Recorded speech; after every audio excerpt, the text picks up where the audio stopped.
Hey business owners, ever feel like TallyPrime just isn't cutting it? What if I told you there's a way to supercharge your tally experience with over 200 add-ons by Cevious Technologies? Welcome to Cevious Technologies, your 5-star tally partner with 17 plus years of expertise. Let's dive in. TallyPrime is fantastic, but let's be real. Sometimes it feels a bit limited.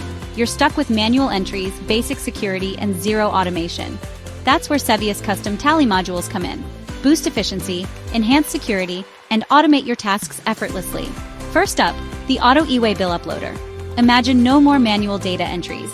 It saves hours on compliance work and reduces human errors. Next, the Digital and Stamp Signature. Professional invoices with just one click. Secure, legal, and perfect for bulk processing. Who doesn't want to save time? Then we've got the Cloud Auto Data Backup. Never lose your tally data again. Secure cloud storage, protection from deletion or cyberattacks, and instant recovery. Need something for retail or travel?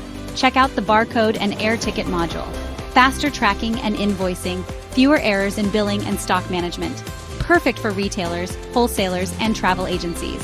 And let's not forget advanced security and access control, user-wise permissions, group-based security, and better data control. Say goodbye to unauthorized access and fraud. These are just a few of the 200-plus tally add-ons that Cevious offers. Industry-specific modules, customized automation. You name it, we've got it. As a 5-star tally partner, Cevious has 17-plus years of experience in tally solutions, 25,000 users benefiting from our add-ons, and expert tally developers ready to customize modules just for you. Ready to take your tally experience to the next level? Visit www.cevious.com to explore our full range of 200-plus tally add-ons. Call or WhatsApp us today for a free consultation and demo. Don't forget to like, share, and subscribe for more expert tally tips from Cevious. See you in the next video.